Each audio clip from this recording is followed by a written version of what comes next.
참 예수님, 네, 어느덧 6월입니다. 그리고 내일은 현충일이고 6월 한 달을 우리는 호국 보훈의 달로 보내기도 합니다. 이다 영성제 특송 때 성가대에서 조국을 잃은 히브리 백성들의 애절한 심정을 노래하는 곡을 전해줄 겁니다. 그리고 교회는 이 6월달을 예수 성심 성월로 지내고 우리는 어제 그제 예수 성심 대축일을 지냈습니다. 조국을 위해서 목숨을 바친 이 호국의 용사들, 애국지사들, 그들의 마음이나 우리 인간들의 죄를 대신해서 목숨을 바친 예수님의 그러한 이 사랑의 마음은 어떻게 보면 비슷한 그러한 이 경우라 할 수 있겠습니다. 예수님께서 이 십자가에 못 박혀 돌아가시고 그 시체를 거두는 과정에서 한 병사가 예수님께서 돌아가신 것을 보고 그 가슴에 창을 찌르게 됩니다. 그러자 거기에서 피와 물이 나왔다. 그렇게 기록되어 있습니다. 그 심장에서 물까지 나왔다는 그 의미는 그 몸에 피가 한 방울도 남아있지 않고 마지막 그 순간에 나오는 것이 그 물이라고 그렇게 얘기를 합니다. 그토록 예수님께서는 당신의 피 한 방울 낭비지 않고 우리를 위해서 모든 것을 다 바치신 그분의 마음이 바로 그런 마음이다. 어떻게 보면 희생과 헌신, 목숨까지도 내어주고 마지막 이 피 한 방울까지 다 흘리신 주님의 그런 사랑을 우리가 함께 생각하면서 우리가 이웃에게 내가 해야 할 일이 무엇일까? 내가 이웃에게 사랑을 베풀고 헌신하고 또 희생할 수 있는 일이 무엇일까? 그런 생각하는 삶이 예수님의 마음을 담는 그런 이 신자들의 마음가짐일 겁니다. 어쩌면 오늘 그 복음에 나오는 그 과부의 외아들을 살리는 그 이야기는 이런 예수님의 마음을 가장 잘 표현해주는 그런 마음이라고 할 수 있겠습니다. 예수님께서는 살아계신 동안 여러 명의 목숨을 살려주셨고 또 여러 명의 그런 병을 치유해 주셨습니다. 근데 그 경우와 오늘의 이 복음의 경우가 조금 다른 거는 바로 이렇습니다. 딴 때는 예수님께서 믿음을 요구하시죠. 내가 믿으면 그렇게 될 것이다. 그리고 여인아 내가 너의 믿음이 너를 살렸다 하시면서 그 믿음을 전제로 한 그런 치유와 또 생명을 살리는 일을 기적을 행하십니다. 근데 오늘은 아무 전제가 없어요. 그 과부의 외아들임을 알고 그 과부를 가엾이 여기시고 불쌍히 여기셔서 가엾은 마음이 드셔서 예수님께서 먼저 다가가시죠. 그래서 그 과부의 아들을 살려주는 그런 기적을 행하십니다.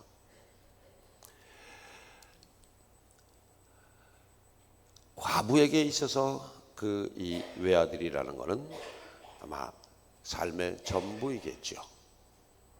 그가 살아가는 그 존재 이유기도 할 것이고 그가 없을 때 그는 모든 희망을 다 잃고 자기가 살아야 할 그 이유조차도 이제 포기하게 되는 그런 절망스러운 상황이 과부에게 있어서 자식의 이 아들의 죽음일 겁니다.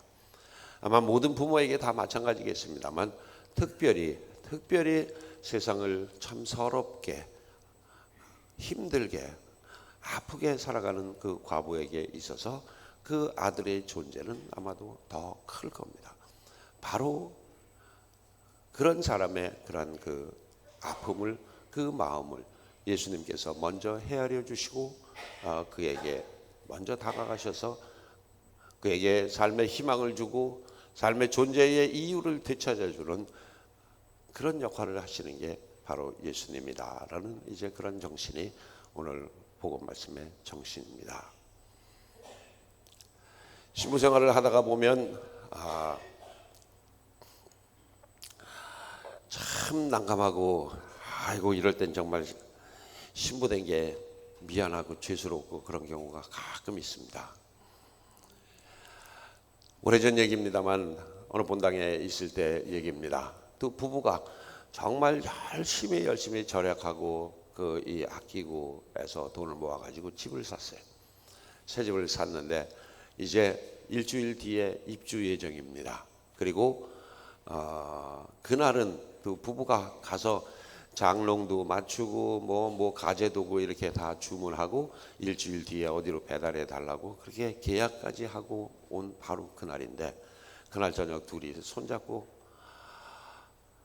서로 여보 정말 그동안 10년 동안 고생 참 많았어. 이제 우리 진짜 우리 집에 가서 우리 집에서 우리 정말 행복하게 잘 살자라고 하고 다짐을 하고 텔레비 재밌게 보고 이제 잠자리에 들어갔는데 갑자기 남편이 이상해졌습니다. 심장마비가 와서 병원에 옮기는 도중에 사망했어요. 그 다음날 이 병원 영안실에 찾아갔습니다. 그 자매님이 저를 붙잡고 신부님 우리 남편 좀 살려주세요. 예수님은 죽은 사람도 살렸는데 신부님은 왜 못 살리세요? 우리 남편 좀 살려달라고 저 옷을 붙잡고 막 그 말씀을 하시는데, 그때 제가 어떻게 했어요? 뭐 비슷한 경우가 그 최근 우리 본당에서 또 있었죠. 우리 수락산 등산길에 그 참사를 당하신 우리 테레사 자매님, 그 자식들이 그렇게 그 얘기를 하면서 울부짖습니다. 하느님이 계시다면 어떻게 우리 엄마에게 이런 일이 있을 수 있느냐? 우리 엄마가 그토록 착하고 성실하고 정말 남부럽지 않게 누구보다도 착하게 살으셨는데 어째서 우리 엄마에게 이런 일이 있을 수 있느냐? 뭐 학적으로는 이런 거를 실존적 충격이라고 얘기를 합니다. 아무런 잘못과 탓도 없이 그런 죽음을 당하고 억울한 일을 당하는 그런 사람들의 그런 이 주변 사람들이 받는 충격, 이런 걸 얘기를 하는데, 그때 뭐라고 그러겠어요? 내가 예수님의 아내라서 죄송합니다. 뭐 그렇게 말할 수도 없고, 분명 하나님의 뜻이 있을 테니까 뭐 기다려 보십시오. 뭐 이렇게 말할 수도 없고, 그냥 답은 딱 하나입니다. 눈만 껌뻑껌뻑 거리는. 그 외에는 할 게 없어요. 괴로운 표정으로 정말 눈만 껌뻑껌뻑거리면서 나도 네 마음 조금은 이해한다. 그러나 어떻게 내가 네 마음을 다 알겠냐? 나 우리 같이 동참하고 있으니 슬퍼할 걸 마음껏 슬퍼하고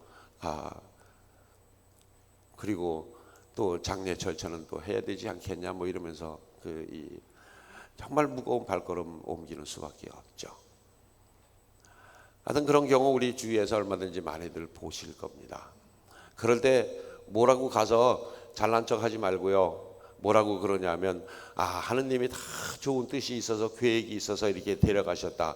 또는 하느님이 너무 이 사람을 이뻐해서 미리 데려가셨다. 귀샤되게 맞을 딱 좋은 얘기입니다. 그런 거는요, 한 몇 년 지난 다음에 한 2, 3년 지나면 그때 하느님이 왜 우리 어머니를, 왜 우리 아들을 데려가셨는지 조금은 이해를 해요. 그것도 그 엄마, 아버지는 좀 이해를 하죠.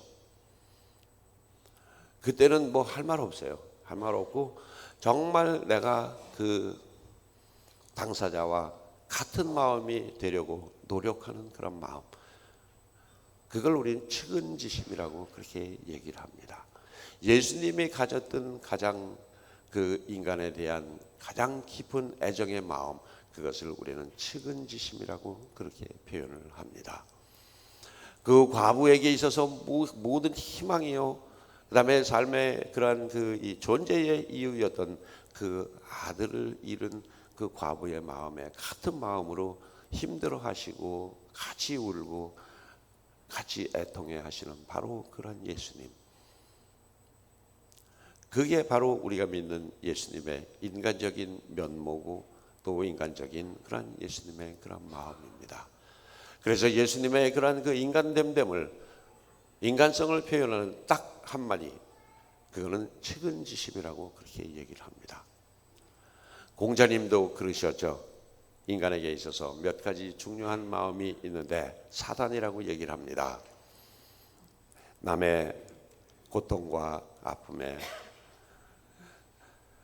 불쌍히 여기는 그런 마음, 같아지려는 그런 마음, 측은지심이 없으면 사람이 아니요 부끄러워하고 미워하는 마음, 수고지심이 없으면 사람이 아니니라. 사양하는 마음, 사양지심이 없으면 사람이 아니고 시비를 가리는 마음, 시비지심이 없으면 사람이 아니다라고 얘기를 합니다. 어쩌면 그 예수님은 그냥 하늘에서 뚝 떨어진 하늘의 선물이라기보다는 모든 사람들이 가져야 될 가장 기본적인 그런 마음을 가장 완벽하게 가지신 분이셨다라고 우리가 생각을 하셔도 좋을 것 같습니다. 바로 이러한 그 마음을 놓고 맹자님은 그렇게 얘기를 한다죠. 실험까지 했다고 그러죠. 우물가에다가 그 우는 아이를 하나 놔두고 멀찌감치 가서 가만히 관찰을 합니다. 지나가는 사람들이 그 아이를 어떻게 하는지, 그냥 무심코 지나가는지, 아니면 그걸 어떻게 해보려고 애쓰는 그런 모습을 보이는지, 그런 걸 이렇게 보는데 대부분의 사람들이 한번 들여다보고 얘를 어떻게 할까 망설이다가 어떻게 했겠죠. 그런 것을 보면서 맹자님은 인간의 기본적인 마음은 참 천성은 저렇게 착한 거로구나 하면서 그 성선설을 주장하는 근거로 삼았다고 그렇게 얘기를 하죠. 반대로 성악설을 주장한 순자라는 사람도 물론 있습니다만 반반인 것 같아요. 반반인 것 같은데 예수님의 그러한 그 마음은 우리가 가지고 있는 그 아름다운 마음을 가장 대표적으로 잘 표현한 그런 분이라고 말씀드릴 수가 있겠습니다.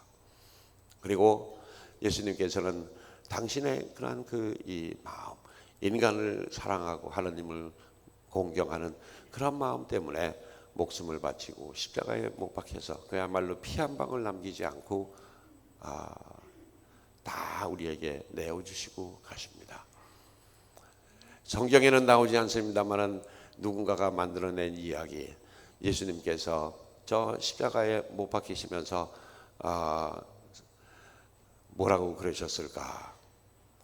자, 지금 나는 손과 발이 모두 못에 박혀서 꼼짝을 못한다. 그러니 남아있는 너희들이 내 손이 하던 일, 내 발이 하던 일을 내 대신 좀 해다오라고 그렇게 말씀을 하셨을 거라고 봅니다. 바로 그 역할을 맡은 사람들이 바로 우리들입니다. 그리고 예수님의 그런 이 정말 따뜻한 마음, 남의 고통과 아픔에 함께 하려는 그런 이 마음을 본받으려고 애쓰고 따르는 사람들이 또 우리들입니다. 측은지심은 결국 사랑의 마음이 없으면 나오지 않는 겁니다. 결국 이웃을 진심으로 사랑하고 함께하는 그런 마음으로 우리도 예수님을 따르고 본받고 또 예수님께서 남겨주신 그러한 마지막 숙제, 너희는 서로 사랑하라는 그 마음을 살아가는 우리들이 되었으면 좋겠습니다. 아멘.